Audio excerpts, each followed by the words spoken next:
ओम। IIT बाबा US से सवाल ये है कि जब कोई बेइज्जती करता है तो हमें क्या करना चाहिए।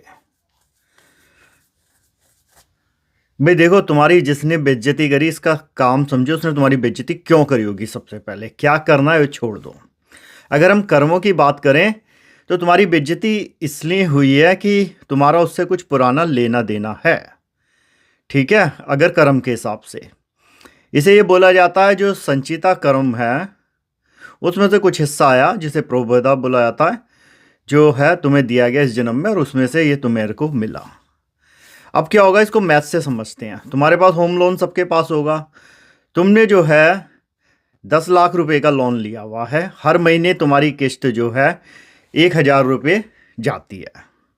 ठीक है, अब तुमने उस 1,000 रुपये की जो मंथली किस्त थी, जब बैंक ने मांगा तुमने वो किस्त नहीं दी और उनसे 1,000 रुपये और ले लिए। ठीक, तो अब तुम्हारा लोन कितना हो गया? जो 10 लाख था उसमें से 1,000 कम हो जाना चाहिए था, लेकिन अब तुमने 1,000 दिए भी नहीं तो 10,02,000 हो गया।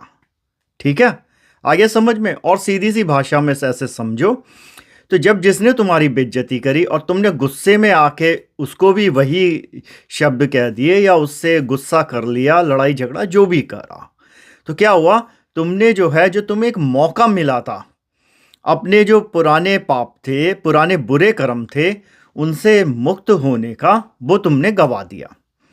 इसलिए जो लोग तुम्हारे जीवन में आते हैं, जो तुम्हारी इस तरीके से बेइज्जती कर रहे होते हैं, रिश्तेदार हैं, यार दोस्त हैं, काम पे हैं, अड़ोसी पड़ोसी हैं, उनका कहीं ना कहीं तुम्हारे से कोई लेना देना रहा होता है। जब ये लेन देन खत्म हो जाएगा तब तुम शुद्ध हो जाओगे।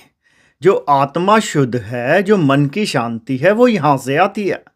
अब आप सोचो कि आपको तो पैसे देने ही नहीं है, आपने लोन ले लिया, लोन देते हो नहीं देते हो, तो वैसे ही ये कर्मों के लोन है जो आपको चुकता करने हैं, वरना वो आदमी आपके पास आता ही नहीं। भाई देखो, आपने लोन लिया, वो मेरे पास तो आ नहीं रहा है। स्टेटमेंट आपके पास आती है नहीं आती? आती नहीं आती है तो बता दो, पड़ोसी देता है क्या तुम्हारा? तो वैसे ही ये कर्मों के लोन है। तो इसलिए जो बेइज्जती हो रही है, शांति से रहें। और ज़्यादा दिक्कत हो रही है तो बुद्ध की भाषा में समझो, जो कल था वो ख़त्म हो गया जिसकी बेइज्जती हुई। क्योंकि जैसे नदी का पानी बह रहा है, वैसे ही तुम्हारा मन है, जीवन है, जो जा चुका वो जा चुका। ओम नमः शिवाय।